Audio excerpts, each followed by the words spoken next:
Morning class. बेटा बालिका का परिचय कंप्लीट हो गया था हमारा। लघु उत्तरीय भी हमने कर लिए थे। उसके बाद पेज नंबर 46 पे दीर्घ उत्तरीय है जो हमको आज क्लास में कंप्लीट करना है।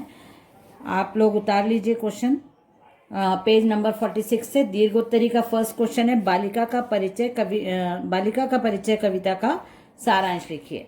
क्वेश्चन आप उतारेंगे तो बालिका का परिचय इन्वर्टेड कॉमर्स में कर लेना। ये क्वेश्चन में ऐसा लिखा हुआ है, बालिका का परिचय कविता का सारांश लिखिए। तो आप लोग लिखना स्टार्ट कीजिए। मैं बोलती हूँ आपको। प्रस्तुत कविता बालिका का परिचय। प्रस्तुत कविता बालिका का परिचय में सुभद्रा कुमारी चौहान ने प्रस्तुत कविता बालिका का परिचय में सुभद्रा कुमारी चौहान ने मातृ हृदय के बीच में डैश लगाना, मातृ हृदय के वात्सल्य को प्रकट किया है। पूर्ण विराम। उन्होंने बालिका को अंधेरे में दीपक, कॉमा, घटा में उजाला, अंधेरे में दीपक, घटा में उजाला, नैनों की ज्योति, कॉमा लगाते जाना बेटा जहां जरूरत है। नैनों की ज्योति, ईसा मसीह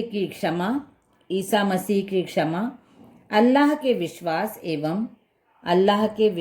एवं गौतम बुद्ध की जीव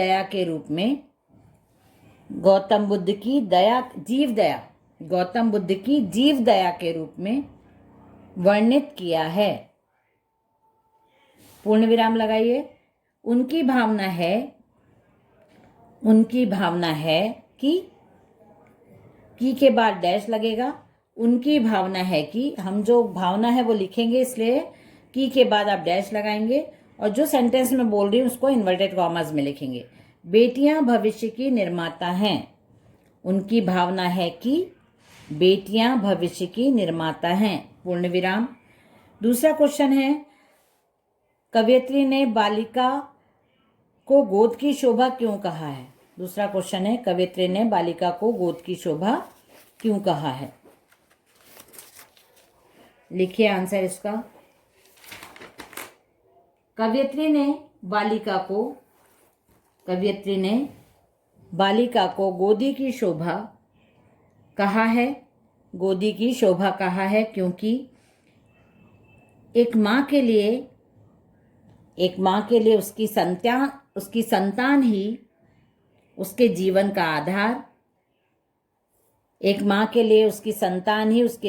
आधार, कॉमा, उसके जीवन की शोभा एवं उसके जीवन का अभिमान होती है। पूर्ण विराम। माँ के लिए संतान उसके जीवन को पूर्णता प्रदान करने वाली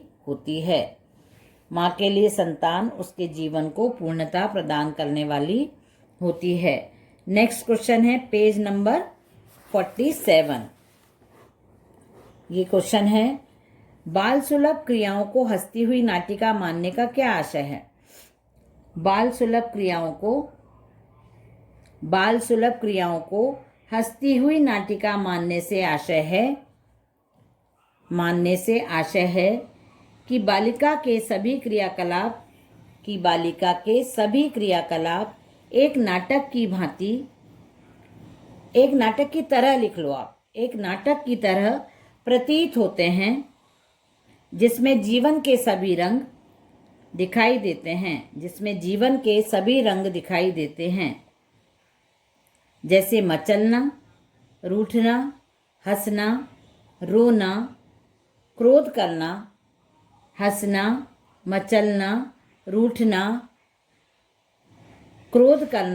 एवं खुश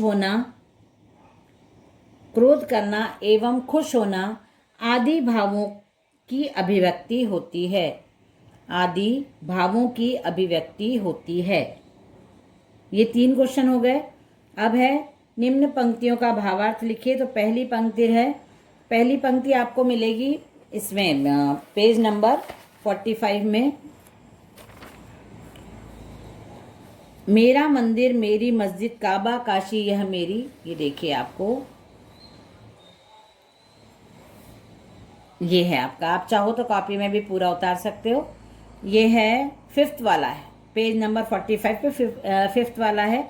मेरा मंदिर मेरी मस्जिद काबा काशी यह मेरी, पूजा पाठ ध्यान जप तप है घटघट वासी यह मेरी। तो इसका आप आंसर लिख लीजिए। प्रस्तुत पंक्तियों का आशय है या भावार्थ है, जो भी आपको लिखना है। प्रस्तुत पंक्तियों का आशय है या भावार्थ है, कवयित्री बालिका को अपने जीवन का पूजा पाठ, कवयित्री बालिका को अपने जीवन का पूजा पाठ जप तप का फल मानती है, जप तप का फल मानती है। उनके अनुसार मंदिर मस्जिद एवं तीर्थ स्थलों के दर्शन की अपेक्षा, उनके अनुसार मंदिर मस्जिद एवं तीर्थ स्थलों के दर्शन की अपेक्षा बेटी का सानिध्य अधिक सुखदायी होता है, बेटी का सानिध्य अधिक सुखदायी होता है। अब ये सेकंड वाला है, प्रभु ईशा, ये पेज नंबर 47 पे है, देखो ये 46 पे है, ये 7th वाला है। प्रभु ईशा की क्षमाशीलता, नबी मोहम्मद का विश्वास, जीव दया जिनवर गौतम की आओ देखो इसके पास। आप ये वाला दोहा या इसकी पंक्तियां लिख के उसके नीचे लिख दीजिए सेम एज लघुत्तरी 1। जो लघुत्तरी 1 लिखवाया है, आंसर जो मैंने अभी आपको लिखवाया है उसका सेम आंसर इसका भावार्थ है। इस जो दोहा है इसका भावार्थ है, ये इसका भावार्थ है। जो दीर्घोत्तरी का फर्स्ट हमने लिखा है उसमें आप लिख सकते हो, उसको आप लिख के और लिख दो, इसको उतार के उसके नीचे लिख दो आंसर दीर्घोत्तरी सेम एज दीर्घोत्तरी 1, ऐसा करके भी आप लिख सकते हो। तो ये कंप्लीट हो जाता है हमारे यहाँ पे। उसके बाद है क्वेश्चन नंबर 6, यहाँ नीचे देखिए आप क्वेश्चन नंबर 6 है, बेटी की तुलना किस किस से की गई है। तो आप लिखिए प्रस्तुत कविता बालिका का परिचय में, प्रस्तुत कविता बालिका का परिचय लिखोगे जब आप कविता का नाम, तो उसको आप इन्वर्टेड कॉमास में लिखिए। प्रस्तुत कविता बालिका का परिचय में कवियत्री ने बेटी की तुलना अंधेरे में दीपक, कवियत्री ने बेटी की तुलना अंधेरे में दीपक, नैनों की ज्योति, अंधेरे में दीपक नैनों की ज्योति, ईसा मसीह की क्षमा, ईसा मसीह की क्षमा, कॉमा लगाते जाना बेटा, एवं अल्लाह का विश्वास, गौतम बुद्ध की दीव दया, सॉरी गलत बोल दिया, गौतम बुद्ध की जीव दया के रूप में की गई है, गौतम बुद्ध की जीव दया के रूप में की गई है। मतलब तुलना की गई है गौतम बुद्ध की दया से, अल्लाह के विश्वास से, ईसा मसीह की क्षमा से, अंधेरे में दीपक। इस प्रकार बेटी की तुलना कवयित्री ने बहुत सारे विभिन्न रूपों में की है, अलग अलग रूपों में की है। तो ये कंप्लीट हो जाता है चैप्टर हमारा। और इसके मैंने आपको एक पंक्ति का भावार्थ लिखवा दिया है, दूसरी पंक्ति का जो हमारा दीर्घोत्तरी का 1 है वो है। कभी यदि ये पंक्ति आती है तो आप दीर्घोत्तरी के 1 को भी आप याद करेंगे, उसमें से आप लिख सकते हैं। बेटा कॉपीज कंप्लीट करना स्टार्ट कर दीजिए अपनी। अभी हमारा ये हाफ ईयरली कोर्स चल रहा है और हाफ ईयरली कोर्स भी हमारा कहाँ तक हम पहुँचे हैं, चैप्टर नंबर हमारा ये है बालिका का परिचय। बालिका का परिचय हमारा हाफ ईयरली तो 7 था, बालिका का परिचय अब हमारा 15 चैप्टर तक हमारा हाफ ईयरली कोर्स है। तो 2 चैप्टर हमारे बच्चे हैं। बालिका का परिचय हो गया, उसके बाद मेहमान की वापसी और वरदान मांगूंगा नहीं, 2 चैप्टर होने के बाद हमारा ये हाफ ईयरली कोर्स कंप्लीट हो जाएगा। तो 2 चैप्टर मतलब जो हाफ ईयरली कोर्स है वो पूरा आपकी कॉपी में होना चाहिए ताकि आप नेक्स्ट एग्ज़ाम के लिए वहाँ से प्रिपेयर हो पाओ।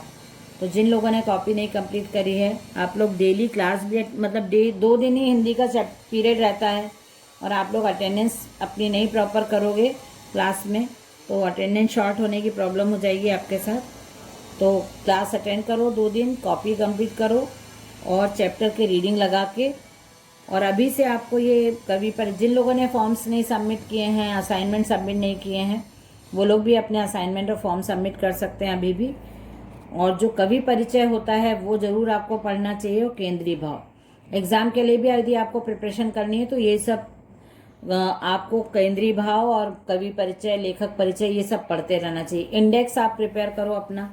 इंडेक्स आप देखोगे तो इंडेक्स से आपको तुरंत 1-2 बार आप इंडेक्स जरूर पढ़ा करो। इंडेक्स से आपको पता चलेगा कि चैप्टर किसने लिखा है, और वो कविता है, निबंध है, कहानी है, व्यंग है, या यात्रा का संस्मरण है, या किसी एकांकी किसी नाटक पे बेस्ड स्टोरी है। ये सब आपको इंडेक्स पढ़ के पता चलेगा।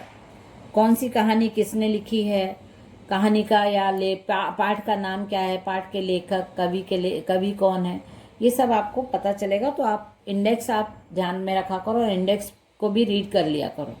जब भी आप लिखते हो, कॉपी वर्क करते हो, तो पाठ के नाम के नीचे उसके लेखक का नाम लिख लो। तो वो आपको, जब महत्वपूर्ण बिंदु लिखते हो उसमें जन्म और मृत्यु भी लिखते हो, लेखक और कवि की रचनाएं लिखते हैं हम लोग। तो ये चीज़ें आप कॉपी में यदि एक जगह प्रॉपर चैप्टर वाइज करोगे तो आपको सब मटेरियल कॉपी में मिलता जाएगा।